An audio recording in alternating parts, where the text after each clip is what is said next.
Let's turn to comedy and Bob Smith, his latest book. I'm very, very excited. Bob has been well known to all of us in LGGA and has a terrific book that is just out, not unlike him. And, but Armistead Maupin has captured it because he calls it a thoroughly seductive and satisfying read. It makes you laugh, it makes you horny, it makes you want to fish for salmon. That's the whole story. That's it. This is actually my first novel, and it's about 3 gay men and a lesbian who end up in Alaska. I wrote the book because I've gone to Alaska about 12 times, and I love it up there, and I met the most interesting LGBT people. Like I met a lesbian who has an all-woman band, and her name is Marge, and the band's called Marge and the Polka Chips. And it's a polka band, it's great. And I met a gay salmon fisherman, and for Out Magazine, they had asked me to write a story about LGBT people in Alaska, and so I went out salmon fishing with him to a place called Coffee Point, which is near a native village called Igigik. So I'm going to read you a little section where 4 of the characters are in Anchorage, and they're seeing some salmon fishing in downtown Anchorage. So this is it. The 4 main characters here are Alex, who's a Yupik storyteller, Roy, who's the salmon fisherman, Nelson, who's from LA, and Dylan, an actor from LA. And they're talking to Alex because he did a show in Seattle 2 weeks before. Did you meet anyone in Seattle, Roy asked. Yeah, Alex said listlessly. Whenever Alex performs out of town, he always gets laid, Roy declared. Not always. Yeah, right, Roy said. Whenever we go out to bars together, he always splits with some dude, and I'm left a orphan. I left you a orphan I left you a orphan that one time. What about the time in Boston? I forgot about him, he allowed. How did you guys meet, I asked. It was obvious that they were once fucked buddies because they both flinched slightly as if they were experiencing the simultaneous aftershock of an ancient orgasm. We met in Igigik, Alex said. My family's originally from Bethel, but my uncle married a woman from Igigik, and he set nets out there. Set nets is how salmon fishing is out there.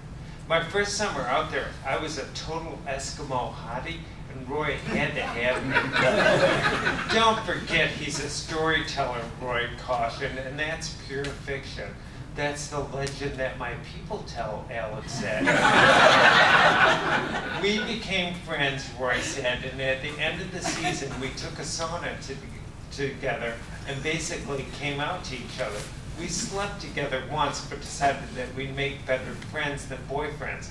At least that's the legend that my people tell.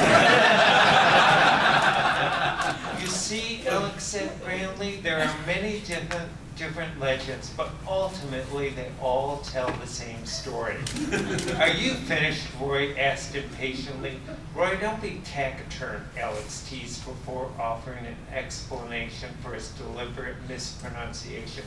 Roy once dated a guy who mispronounced taciturn as taciturn. We loved it because he was pretentious. He wasn't that bad, Roy protested. He had china plates hanging on his walls, Alex proclaimed, with an air of confidence that no further argument would be required. Did he have one of those granny fag apartments, I asked, where you walk in and think, ooh, we better be quiet during sex. We don't want to disturb his grandmother. Then you discover that he lives alone. You all, Roy said, angry laugh. He had stuffed animals on his bed, Alex revealed. Oh, God, Dylan said, I have more respect for men who sleep with real animals. All that fish wants to do is get laid, Dylan declared, and hundreds of men want to kill him. That's my life in a nutshell. Can you imagine having to go through all of that just to fuck Dylan ass? Thank God we have masturbation. I said salmon would become extinct if the males ever learned to jerk off. Imagine always having to return to your childhood home to have sex, Alex said. Humans would become extinct. What about the salmon that gets rejected, Dylan asked. It has to happen. That could be a children's book, I said. Sammy the Blue-Balled Salmon.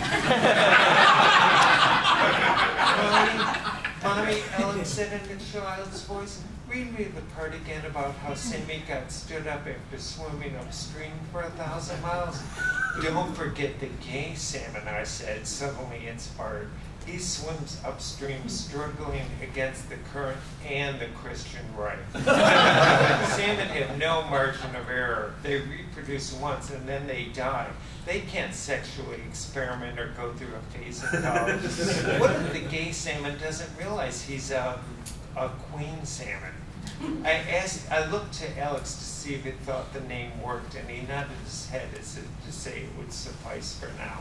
When it's time to fertilize the eggs, I said, further embellishing the idea, suddenly the queen salmon's not that enthusiastic, but he goes through with it because that's what salmon do. Then, just as he finishes, he spots a trophy-sized piece of salmon beefcake and thinks, oh my God, I'm gay. I abruptly flipped my head sideways, lolling my tongue to illustrate the fish going belly up. Too late, I shouted. In our stories, Alex said the salmon's bodies are said to be canoes that they leave on the shore when they finish their journey upstream. That's a beautiful image, I said.